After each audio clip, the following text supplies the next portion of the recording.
जी बिल्कुल, जो सुरक्षा है वो फिलहाल टाइट कर दी गई है। जो और ज़्यादा जो सतर्क है वो फिलहाल सुरक्षा कर दी गई है। जिस तरीके से सलमान खान को भी कहीं न कहीं जो लॉरेंस बिश्नोई की गैंग से थ्रेट आते रहे हैं, धमकियाँ खत आते रहे, धमकी भरे फ़ोन्स आते रहे, जिस तरीके से गोलियाँ चली थी उनके घर के बाहर, तो जिसके बाद जो है और जिस तरीके से बाबा सिद्दीकी के कल अटैक होने के बाद जो है जो जो सलमान खान की जो सिक्योरिटी उसे टाइट कर दी गई है। हालाँकि इस पे कोई जो श्रेणी है उनकी ज़ेड कैटेगरी की सुरक्षा दी गई, उससे कोई बढ़ाया नहीं गया है। लेकिन फिलहाल जो है उनकी जो सुरक्षा है वो टाइट कर दी गई है। जो मुंबई पुलिस के जो अधिकारी है वो वहाँ पर तैनात है और जिस तरीके से उनके जो हर एक मूवमेंट के ऊपर फिलहाल जो ट्रैक किया जा रहा है मुंबई पुलिस के ज़रिए, और मुंबई पुलिस की खास तौर पर जो नज़र है सलमान खान के ऊपर है, क्योंकि जिस तरीके से पहले भी उन पर जो अटैक्स हुए थे, जिस तरीके से गोलियां चली थी उनके घर के बाहर, तो बेहद एक निराशाजनक ये सब स्थिति रहती है। और इस पर जो है सवाल लाजमी तरीके से उठते हैं कि क्या महाराष्ट्र में कायदा सुव्यवस्था की जो स्थिति है क्या वो अभी भी बरकरार है। जिस तरीके से जो अपोजिशन की तरफ से लगातार कहा जा रहा है, हालांकि संजय राउत की तरफ से अभी कहा गया थोड़ी देर पहले जिस तरीके से राहुल गांधी की तरफ से कहा गया, तो जो एक लॉ एंड ऑर्डर की स्थिति है वो क्या महाराष्ट्र में मेंटेन है, ये एक सबसे बड़ा प्रश्न जो महाराष्ट्र में फिलहाल खड़ा होता है। जी प्रश्न। प्रथमेश, आप रहिए, आपने बहुत बड़ी और अहम जानकारी दी है। बाबा सिद्दीकी की हत्या पर कई सवाल उठ रहे हैं, ऑपोजिशन पार्टियां सवाल उठा रही हैं, आम लोग सवाल उठा रहे हैं, बॉलीवुड जगत बहुत ज्यादा सख्ते में है। साथ ही साथ जिस तरीके से घटना घटी है, अलग अलग एंगल से जांच जारी है। सीमा जी, बहुत से सवाल ऐसे उठ रहे हैं। इस बीच सलमान खान के घर की सुरक्षा बढ़ा दी गई है। बाबा सिद्दीकी की हत्या के बाद में मुंबई पुलिस और ज्यादा अलर्ट पर है। बीच में बड़ा अपडेट मिल रहा है, सलमान खान जिन्होंने बिग बॉस की शूटिंग छोड़ी, बीती रात लीलावती अस्पताल वो जाना चाहते थे, मुंबई पुलिस ने रोक दिया। प्रथमेश मेटांगले ने अभी ये बात कंफर्म की है, जो बता रहे हैं कि सलमान खान बीती रात जाना चाहते थे लीलावती हॉस्पिटल, उन्हें रोका गया और रात में 2:30 बजे सलमान खान पूरी सिक्योरिटी के बीच में हॉस्पिटल पहुंचे। बाबा सिद्दीकी की हत्या हो गई, इस बात से पूरे बॉलीवुड जगत में भी शोक है। तमाम राजनीतिक पार्टियां इस पूरे घटना के बाद बहुत ज्यादा झटके में है और इस बीच सलमान खान के घर की सिक्योरिटी बढ़ा दी गई है, सलमान खान की सिक्योरिटी टाइट की गई है। बाबा सिद्दीकी की हत्या के बाद मुंबई पुलिस अलर्ट पर है। सलमान खान के घर के बाहर पुलिस फोर्स और ज्यादा बढ़ी हुई नजर आ रही है। बाबा सिद्दीकी के करीबी हैं सलमान खान और इसीलिए लीलावती हॉस्पिटल जाने से रोका था, लेकिन रात में 2:30 बजे पूरे सिक्योरिटी इंतजाम के बीच में सलमान खान पहुंचे। नम आंखों से वो बाबा सिद्दीकी को देखने के लिए पहुंचे और अभी का अपडेट ये कि बाबा सिद्दीकी की हत्या के बाद में सलमान खान और उनकी फैमिली की सुरक्षा बढ़ाई गई है। जिस तरीके से ये अभी का अपडेट मिल रहा है धनराज जी, ये जरूरत थी भी वक्त की कि सलमान खान की सिक्योरिटी और ज्यादा टाइट हो, क्योंकि उन्हें तो पहले से खतरा है।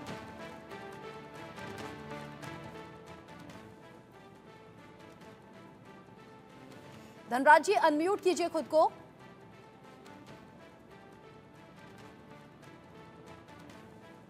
जो थ्रेट परसेप्शन इसमें वर्कआउट हुआ वो हिसाब से तो ये सिक्योरिटी का अपडेटिंग आवश्यक भी है।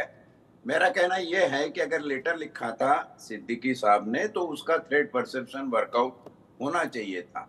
और दूसरी अहम बात, मैं चैनल के आप पे सुन रहा हूँ, सिर्फ बिश्नोई गैंग का बात करके नहीं चलेगा। अगर आप बिश्नोई के ऊपर ही पूरा तवज्जो दोगे तो बात हो सकती है कि आप मेन मुद्दे से भटक जाइए, क्योंकि बाकी के एंगल बड़े अहम है इसमें। जबकि महाराष्ट्र में आने वाले दिनों में, आने वाले चंद हफ्तों में इलेक्शन का ऐलान होने वाला है।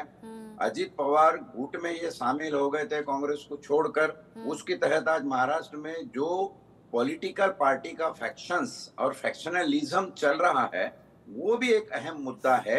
हाँ। एक किसी मुद्दे को लेकर यानी आप कह रहे हैं कि अगर लॉरेंस बिश्नोई गैंग का जिक्र बार बार होता रहा तो ऐसा ना हो कि असल मुद्दे से भटक जाएं, ये राजनीतिक रंजिश भी हो सकती है। करीब 40 साल का वक्त, यानी कि 4 दशक का वक्त कांग्रेस के साथ में बीता, लेकिन 2024 में ही एनसीपी अजीत पवार गुट में शामिल हो गए थे बाबा सिद्दीकी। ऐसे में हो सकता है कि राजनीतिक रंजिश भी हो। लेकिन रत्नाकर जी, अगर 15 दिन पहले हत्या की आशंका या खुद पर हमले की आशंका थी, बावजूद उसके अगर सिक्योरिटी इतनी हल्की थी कि कोई भी आए यूं गोली चला दे, तो ये बड़ी सोचने वाली बात है। अब सलमान खान की सिक्योरिटी बढ़ा दी गई है।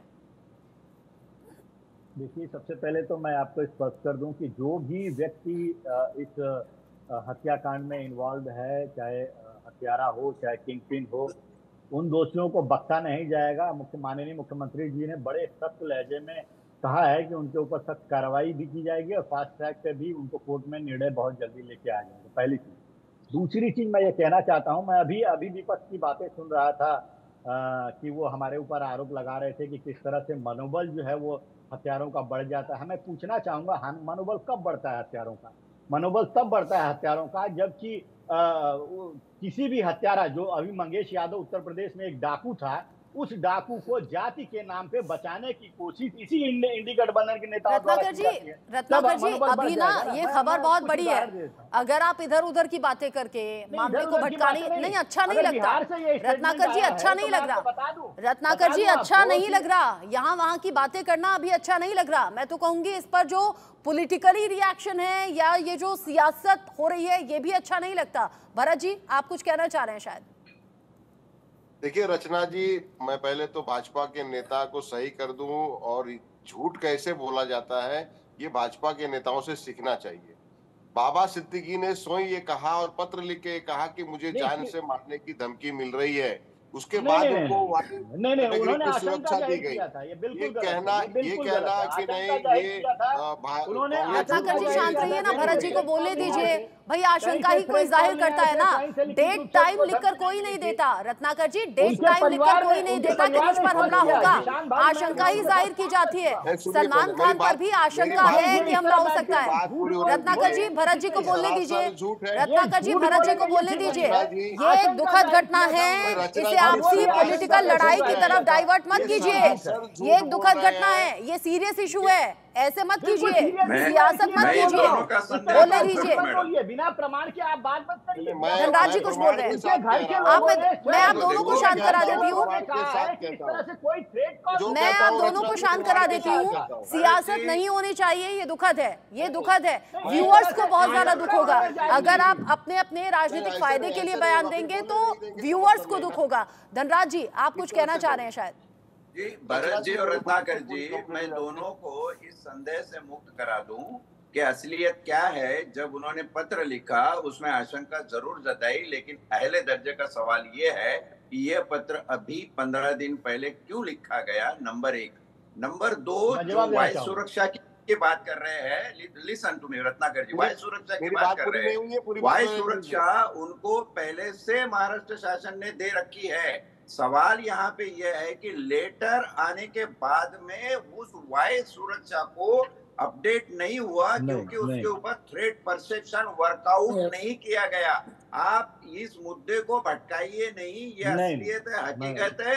पुलिस के रिकॉर्ड से बात कर रहा हूँ, आप इस बात को समझ लें। मेन मुद्दा क्या है कि अगर आप दोनों पॉलिटिकल कश्मकश में अगर इस इशू को उलझ जाते हो तो मेन बात जो है वो पीछे रह जाएगी। डेफिनेटली एकदम ठीक बात, मैं एकदम अग्री करती हूँ धनराज सर से, एकदम अग्री मैं करती हूँ। उन्होंने एसीपी के तौर पर ये जिम्मेदारी संभाली है तो उन्हें पता है कि इस मामले में कितनी ज्यादा गंभीरता है। भरत जी जल्दी से बोल दीजिए, फिर मुझे सीमा जी का रिएक्शन लेना है।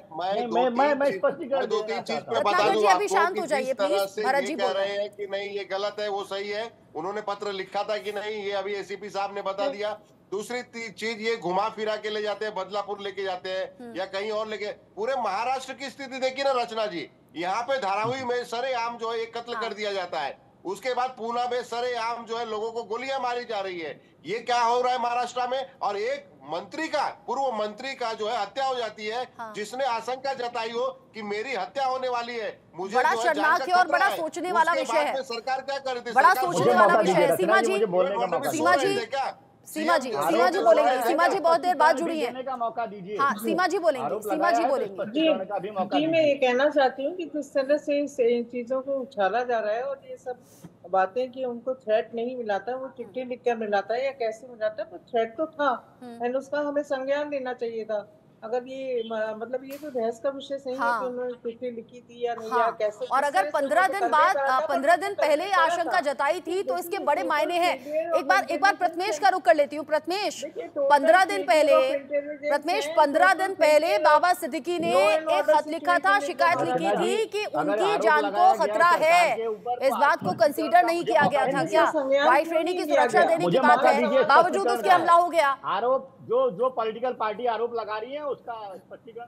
प्रथमेश, अगर मैं बात करूं तो पहले भी जो उनको जो खत है वो आया था 15 दिन पहले, जिस तरीके से एक धमकी भरा लेटर आया था, जिसके बाद मुंबई पुलिस को भी इन्फॉर्म किया गया था, उनके द्वारा जो मुंबई पुलिस को इन्फॉर्म किया गया था। लेकिन मुंबई पुलिस ने जिस तरीके से इन्वेस्टिगेट किया था, कल ये मुंबई पुलिस के द्वारा कंफर्म किया गया है कि जो है उनको कोई थ्रेट नहीं था। इसलिए मुंबई पुलिस ने कंफर्म किया है कि जिस तरीके से जो जिनकी अभी मौत हुई सिद्दीकी, उनको कोई भी थ्रेट नहीं था, ये फिलहाल उनकी तरफ से कंफर्म किया गया है। बाबा सिद्दीकी कोई किसी भी तरह का थ्रेट नहीं था, ये कंफर्म किया। जिसके बाद पुलिस की तरफ से भी जो हाई कैटेगरी की सुरक्षा है वो दिखी, और सुरक्षा में तैनात थे जवान, उनको कहा गया था कि आप थोड़ा ज्यादा अलर्ट रहिए।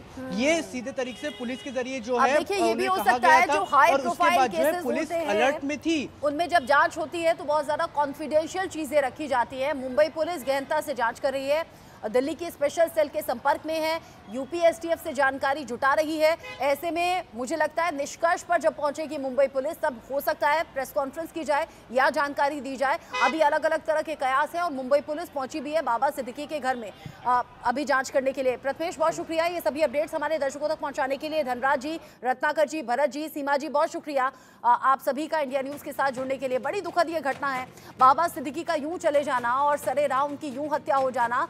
पॉलिटिकल रिएक्शंस तो आते रहेंगे, लेकिन महाराष्ट्र की जनता, देश की जनता ये पूछना चाहती है कि भाई जब इतनी बड़ी शख्सियत खतरे में थी तो क्यों नहीं सुरक्षा मिली, और इतनी बड़ी शख्सियत की यूं सरेराह हत्या हो सकती है तो आम आदमी की सुरक्षा की जिम्मेदारी लेगा कौन? आगे जो अपडेट होगा पहुंचाएंगे आप तक। एक छोटा सा ब्रेक।